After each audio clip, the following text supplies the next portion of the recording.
ছোট করে কয়েকটা গুরুত্বপূর্ণ কথা আপনাদের সামনে রাখছি, ছোট করে তার কারণ যাতে কথার তোড়ে বিষয়টির গাম্ভীর্য হারিয়ে না যায়। প্রথম কথা, আমাদের ভারতীয় সেনাবাহিনীর তরফ থেকে অপারেশন সিন্দুরের পর পরিষ্কার ব্রিফিংয়ে জানিয়ে দেওয়া হয়েছে যে এটা একটি ইভলভিং সিচুয়েশন এবং সেই কারণে ভারতীয় সেনাবাহিনী এখন আর কোনো প্রশ্ন উত্তরে যাওয়ার জায়গা নেই। অর্থাৎ এই মুহূর্তে তারা আর কোনো প্রশ্নের উত্তর দিতে রাজি নয়। কেন এই কথাটা বলা হচ্ছে? তার কারণ দেখুন, ভারতের ওপরে আঘাত নেমে এসেছিল, তার প্রত্যাঘাত ভারত করেছে, কিন্তু এখানেই গোটা ঘটনাটা শেষ হয়ে যাচ্ছে, ইতি টানা হচ্ছে তা কিন্তু নয়। পরবর্তী কয়েকটি দিন বা বলা ভালো কয়েক মাস ধরে হয়তো টানাপোড়েন চলবে, এরপরে আরো হয়তো প্রত্যাঘাতের কোনো পদক্ষেপ দেখতে পাওয়া যেতে পারে, এরপরে আগ্রাসন, মুখোমুখি সংঘর্ষের পরিস্থিতিও সামনে আসতে পারে এবং সেরকম কোনো ঘটনা ঘটলে আমাদের দেশ অবশ্যই কূটনৈতিকভাবে এবং আবারও প্রয়োজন হলে সামরিকভাবে তার প্রত্যাঘাত করবে, তার উত্তর দেবে এবং সেজন্য আমাদের দেশ তৈরি থাকবে। কিন্তু যেহেতু এগুলো এখনো হতে পারে, এতটা ইভলভিং গোটা সিচুয়েশনটা, সেই কারণেই এখন অ্যাডিশনাল কোনো তথ্য ডাইভালজ করতে আমাদের দেশ রাজি নয়। কারণ আরো প্রশ্নের উত্তর বা আরো কোনো তথ্য সামনে রাখলে সেটা পরবর্তীকালে, পরবর্তী কয়েক মাস, পরবর্তী কিছু সময়ের জন্য আমাদের দেশের পক্ষে ডিসঅ্যাডভান্টেজ হতে পারে। সেই কারণেই বলা হচ্ছে এটা একটি ইভলভিং সিচুয়েশন, আর এই মুহূর্তে যা তথ্য তারা সামনে রেখেছেন তার থেকে বেশি কোনো প্রশ্ন উত্তরের জায়গা এখন নেই। দ্বিতীয় কথা, আজকে সকাল থেকে যখন বারবার এই সমস্ত খবর দেখছিলাম, অপারেশন সিন্দুরের নামটা যখন শুনলাম, বারবার ভাবছিলাম যে পেহেলগামে ওই কাপুরুষোচিত ইসলামী জঙ্গি গোষ্ঠীর হামলায় আমাদের দেশের যে সমস্ত মানুষ প্রাণ হারিয়েছেন তাদের পরিবারের কি অবস্থা, তারা আজ কি ভাবছেন, তাদের কি একটুও কষ্ট লাঘব হয়েছে, তারা কি একটুও শান্তি পেয়েছেন, তাদের অশ্রুধারা একটুও কি কমেছে? তারপরেই এই খবরটা চোখে পড়ল যে নিহত বিতান অধিকারী স্ত্রী সোহিনী অধিকারী, তিনি বলেছেন, হাত জোর করে ভারত সরকারকে ধন্যবাদ জানাচ্ছি, আমরা বিচার চেয়েছিলাম, ভারত সরকার পদক্ষেপ নিয়েছে, তবে একটাই প্রার্থনা যে এই ঘটনা যেন আর কখনো না ঘটে, সেটা যেন নিশ্চিত করা হয়, আর কারুর মাথার সিঁদুর যেন এইভাবে মুছে না যায়, জঙ্গি এবং সন্ত্রাসবাদীদের বিরুদ্ধে যেন কঠোর পদক্ষেপ করা হয়, কারুর এই রকম মর্মান্তিক মৃত্যু তার স্ত্রী এবং সন্তানকে নিজের চোখের সামনে যেন দেখতে না হয়।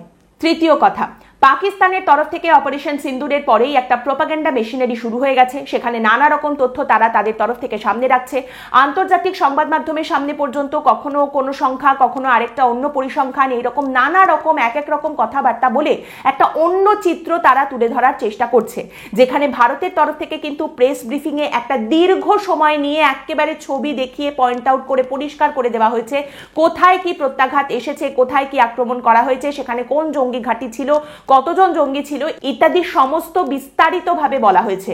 এবং এখানে বিষয়টা হচ্ছে, দেখুন আবার বলছি, বারবার বলছি, ভারতের তরফ থেকে এটা প্রত্যাঘাত করা হয়েছে, আঘাত ভারতের ওপরে এসেছিল এবং আমরা সময় মতো তার জবাব দিয়েছি, আর এই জবাব কোনো সাধারণ মানুষ, কোনো দেশ, কোনো নিরপরাধ মানুষের ওপরে গিয়ে পড়েনি, এই প্রত্যাঘাত, এই হামলা গিয়ে পড়েছে সন্ত্রাসবাদী পরিকাঠামোর ওপর, যেখানে যেখানে সন্ত্রাসবাদী পরিকাঠামো ছিল, জঙ্গি পরিকাঠামো ছিল, তার উপরে ভারতের তরফ থেকে হামলা করা হয়েছে।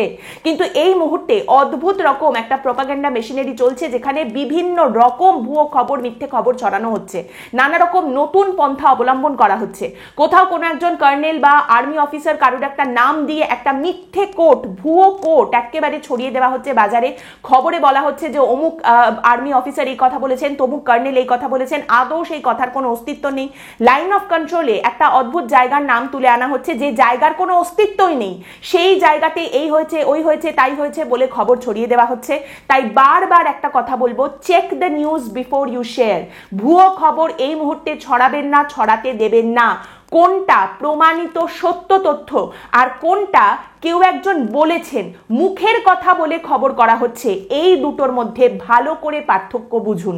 চতুর্থ কথা, বর্তমানে আমাদের একটি প্রতিবেশী রাষ্ট্রের সঙ্গে আমাদের যে পরিস্থিতি, সংঘাতের একটা আবহ তৈরি হয়েছে, যদিও এখানে ভারতের তরফ থেকে পাকিস্তানের বিরুদ্ধে যুদ্ধ ঘোষণা করা হয়নি, আবার বলে দিই, শুধুমাত্র সন্ত্রাসবাদের বিরুদ্ধে হামলা হয়েছে, সন্ত্রাসবাদের উপরে প্রত্যাঘাত নেমে এসেছে ভারতের তরফ থেকে, কিন্তু তারপরেও ভারত এবং পাকিস্তানের মধ্যে যে ধরনের একটা টেনশন এসকালেট করছে এই মুহূর্তে, সেখানে দাঁড়িয়ে সমাজ মাধ্যমে মাধ্যমে আমাদের আরেক প্রতিবেশী দেশের একাংশ মানুষের প্রতিক্রিয়া দেখে সত্যিই অবাক হতে হয় কিভাবে তারা প্রতি মুহূর্তে নির্বুদ্ধিতার পরিচয় সামনে রাখছেন।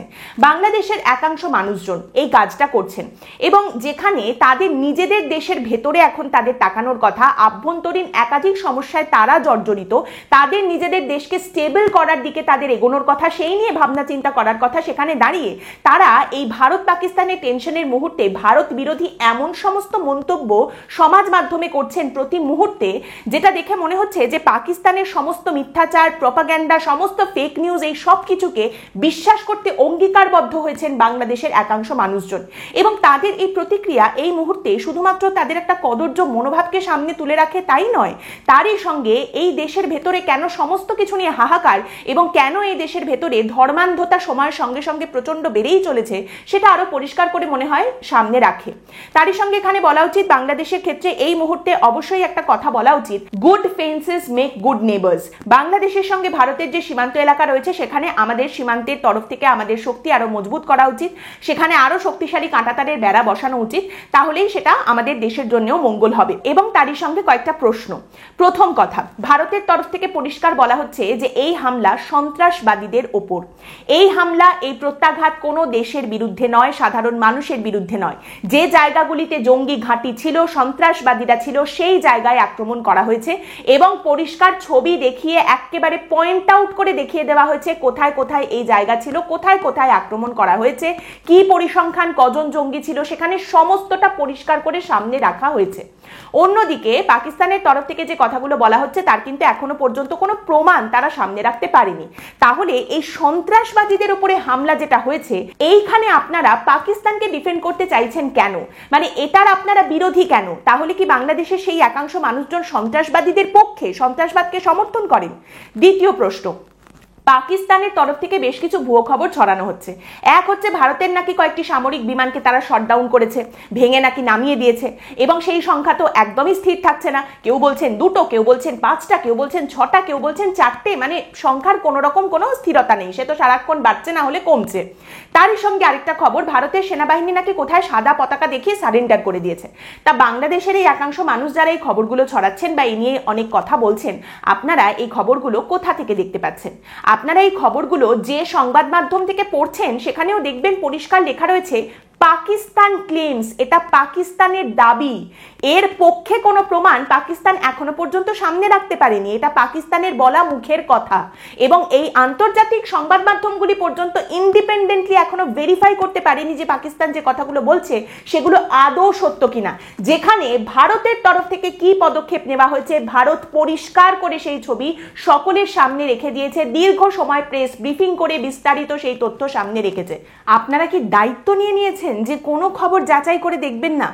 পেহেলগামে সেই কাপুরুষোচিত সন্ত্রাসবাদী হামলায় যিনি মারা গিয়েছিলেন সমীর গুহ, তার স্ত্রী শবরী গুহ, তিনি আজ বলছেন এটা তো হওয়ারই ছিল।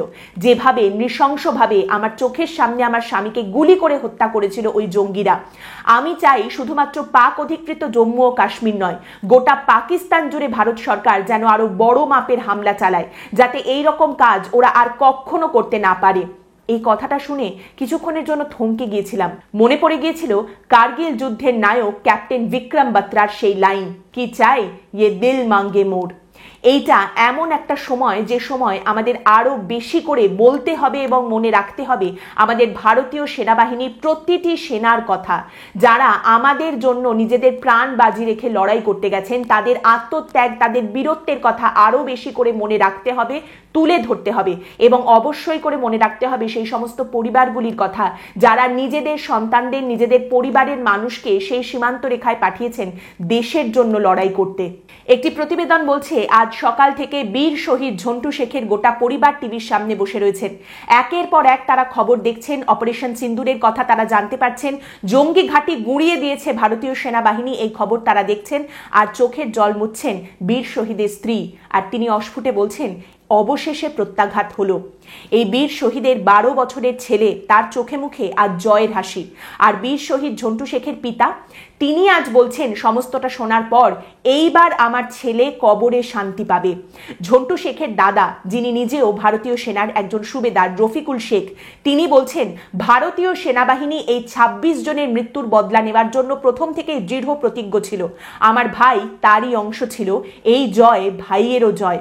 এবং ঝন্টু শেখের স্ত্রী বলছেন আজ আমরা যে কাঁদছি এটা আনন্দের কান্না, এটা আনন্দাশ্রু। যেভাবে এই অভিযানের নামকরণ করা হয়েছে সেটা শুনে আমাদের চোখের জল বাঁধ মানছে না। আজ আমাদের আনন্দের কান্না অবশেষে প্রত্যাঘাত হলো। ভারত সরকার এবং আমার স্বামীর সহকর্মী যারা ছিলেন তারা সকলে আজ ওর মৃত্যুর প্রতিশোধ নিলেন। একদিকে যখন এই এত দুঃখ কান্না চোখের জলের পরে একটু হলেও আনন্দাশ্রু দেখা দিয়েছে, আরেকদিকে কিন্তু সেই চিন্তা ভয় উদ্বেগেই দিন কাটছে।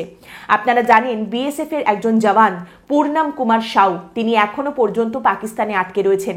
তার স্ত্রী এবং পরিবার কিন্তু প্রচন্ড ভয়ে চিন্তায় উদ্বেগে দিন কাটাচ্ছেন। আর আজকের অপারেশন সিন্দুরের খবর দেখার পর পূর্ণাম কুমার সাউয়ের স্ত্রী বলছেন যে এরপরে আর কোনো আশা দেখতে পাচ্ছি না, যুদ্ধ তো শুরু হয়ে গেল, এরপর মনে হয় আর ছাড়বে না। যে মানুষগুলি দেশের জন্য নিজেদের প্রাণ দেন, যারা দেশের জন্য নিজেদের পরিবারকে ছেড়ে এগিয়ে যান, তাদের পরিবারের মনের অবস্থা কি হয়, কোন পরিস্থিতির মধ্যে দিয়ে তারা যান, সেটা বোঝা হয়তো আমাদের পক্ষে সম্পূর্ণভাবে সম্ভব নয়, কিন্তু সেই বোঝার চেষ্টাটা অবশ্যই করা দরকার। তাদের এই আত্মত্যাগকে সব সময় সম্মান দেওয়া দরকার। একদম শেষে বলি, বারবার যে কথাটা বলছি, অনেক জায়গা থেকে ভুয়ো খবর ছড়ানোর চেষ্টা করা হচ্ছে। বারবার যাচাই করে নিন কোনটা প্রমাণিত তথ্য, কোনটা মুখে বলা কথা, সেই দুটোর মধ্যে পার্থক্য বুঝুন। এখনো পর্যন্ত অনেক জায়গায় চিৎকার করে করে অনেক রকম কথা বলা হবে, অনেকেই প্যানিক ছড়ানোর চেষ্টা করবেন, যুদ্ধ কথাটা অনেকেই বারবার ব্যবহার করছেন। সংবাদ মাধ্যমের এই ন্যাকা নৈবিদ্যে কান দিয়ে কোনো লাভ নেই। বারবার বলা হচ্ছে আমাদের দেশের তরফ থেকে কিন্তু কোনো যুদ্ধ ঘোষণা করা হয়নি, কোনো দেশের আর্মি বেস, কোনো দেশের সাধারণ মানুষের উপরে কোনো প্রত্যাঘাত নেমে আসেনি। আমাদের উপরে যে আঘাত করা হয়েছিল তার প্রত্যাঘাত নেমে এসেছে ভারতের তরফ থেকে শুধুমাত্র সন্ত্রাসবাদের ওপর। সন্ত্রাসবাদীদের যে ঠেক ছিল, যে সন্ত্রাসবাদীদের পরিকাঠামো ছিল, তার উপরে এই প্রত্যাঘাত নেমে এসেছে। অতএব এই যুদ্ধ রবে কান দেবেন না। এবং তারই সঙ্গে বলে রাখি, দেখুন আজ এই যে ঘটনাটা ঘটবে ২৪ ঘন্টা আগে পর্যন্তও কিন্তু বেশিরভাগ মানুষই সেটা জানতেন না। আবার আগামীকাল কি ঘটবে সেটা কিন্তু আমরা এখনো পর্যন্ত জানি না।